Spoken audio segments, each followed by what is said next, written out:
Hey,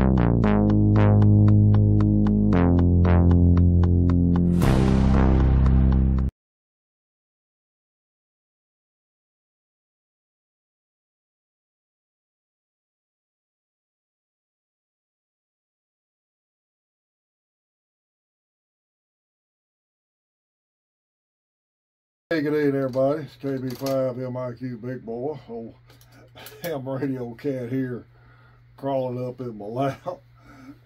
She's being a little bit out of sorts today. Guys, I'm going to go ahead and normally do my big video on Saturday night, but I've had some stuff on my mind I kind of want to go ahead and cover with y'all this week, and we'll do another video on another subject Saturday night. First, guys, you know I always like to promote Hamfest, and I always have the slides with the Hamfest info on the tail end of my video. So these 4 Hamfests will be on the tail end of this video like they always are. So y'all please, if you watch me, go all the way to the end. That way you can get the Hamfest info. On the 10th of August will be Shreveport, and I plan to be there. On the 11th of August is St. Charles Amateur Radio Club, O'Fallon, Missouri, and the slide will be following. And I'll put these on here and the date that they're going to happen. 8, 16, 17, Baytown, Texas.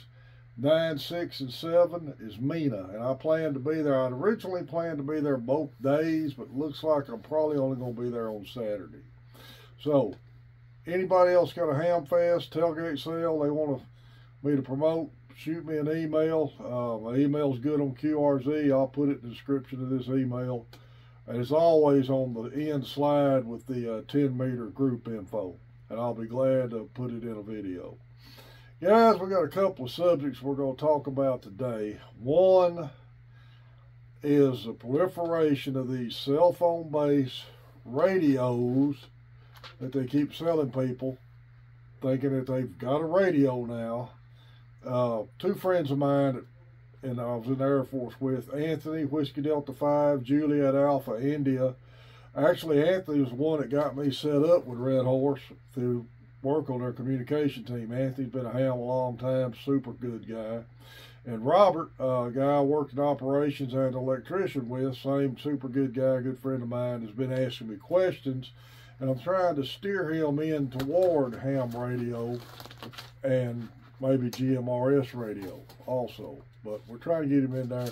But Anthony's been sending stuff to me, and these rapid radios, because he asked me what I thought about them, and he thinks the same thing I do. They're a gimmick. All right, they work off cell phone. Simple as that. Work off cell towers. They say they're free to use. I can't see them being free forever using a cellular network, but maybe they will be. I don't know.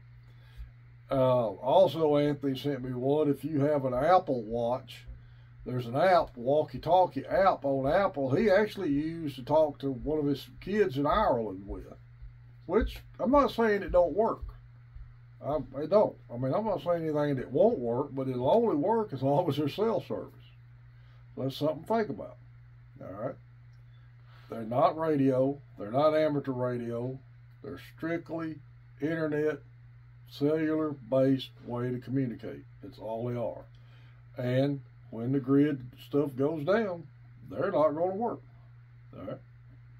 Just like in 2002, I was about to retire from the reserve. I retired January '03, but I was Master Sergeant, and I got sent to Tyndall Air Force Base, Florida, to represent Reserve Command in Reserve Civil Engineering and Reserve Command to help pick out radios for the future use of civil engineers.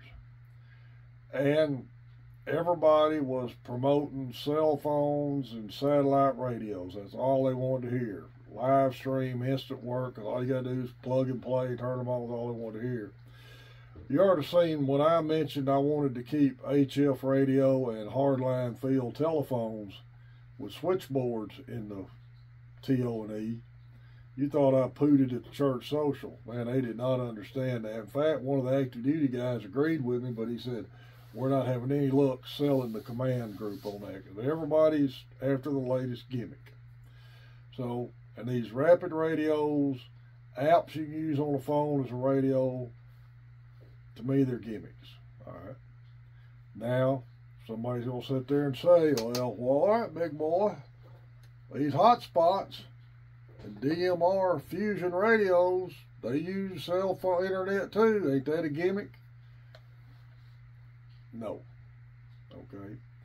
They're an approved mode for amateur radio. You cannot use these unless you have an amateur radio license. It's like Echolink. Same way Echolink. I'll be the first to admit, if the grid cell goes down, internet goes down, they're not going to work.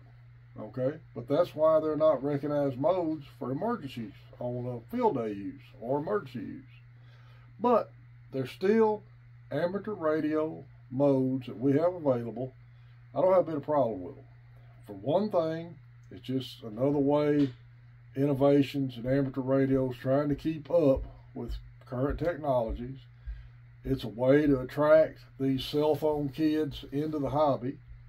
And three, you got older guys that say maybe have to go to assisted living or a rest home where they don't have access to their station anymore. It gives them a chance to stay in contact, stay on the air. Or guys that are apartment bound that can't put an array up or an antenna. Fine, I got no problem with that. Still have to have an amateur radio license to access any of it. So there you go. The rapid radios, cell phone apps, they work, but they're not ham radio. All right, this stuff is. Next subject we're going to talk about, and I've kind of hit on this before a little bit, and in talking about amps, and I may do a little more stuff. They'll talk about amps now that I've got an amp. But a guy posted, hey, I've got a 1500 watt SSB rated MFJ spiderweb antenna, cobweb, however you want to call it, and I'm running 1500 watts on FT8. Why are my insulators changing colors? Well, that's why. Guys, I've said all along, if you're going to run an amp, everything that comes out of that amp to the antenna, including antenna, has to be rated for the power you're putting out.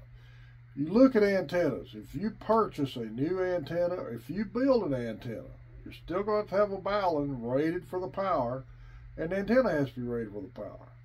Now you got to remember this. If an antenna says it's rated for full legal limit single sideband, you're not going to put 1500 watts running single sideband phone into that antenna, because you're working off what's called peak envelope power, and it transmits on your voice peak. So you're not ever going to put out full power like that, and it's going to be intermittent power. You know, you may peak up 1300 watts and drop down to 900, just in the course of talking. Because you look at your antenna, your needle, when you're transmitting on single sideband phone, it's doing this constantly. It's going up, and the louder you talk, the more it goes up. When you stop talking, it drops off. You key the mic on single sideband, radio doesn't do anything because there's no carrier. And until you talk, it's not transmitted. That's why your radios, as a rule, if they've got AM and FM, the power is dropped way back.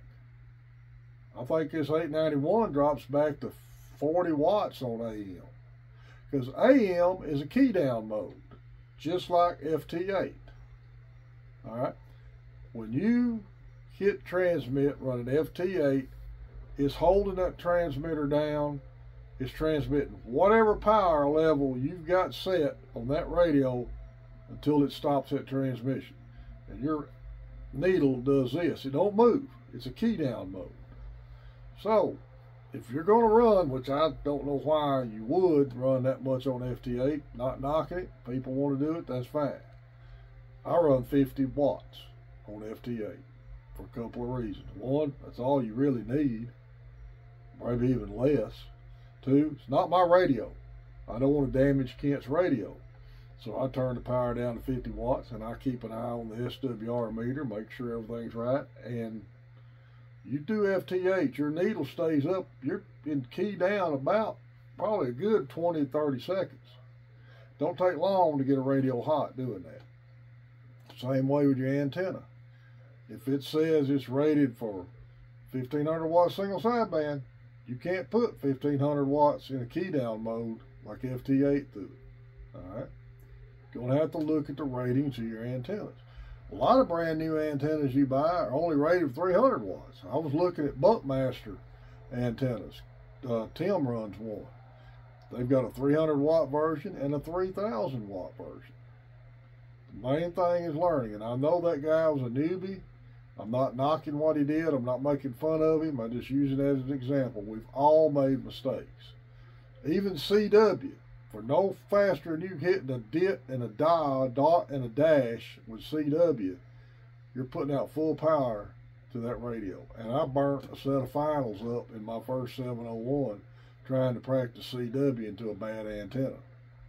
Newbie mistake. My antenna was bad. I was using the SWR meter calibration to check it, to adjust it to check the SWRs. I did it wrong. And working single sideband, it never got hot because I was never transmitting full power and it was constantly going up and dropping off. But Jeff was trying to help me with my CW. About the third time I hit that key, I smoked the finals in that radio. Same thing with an antenna.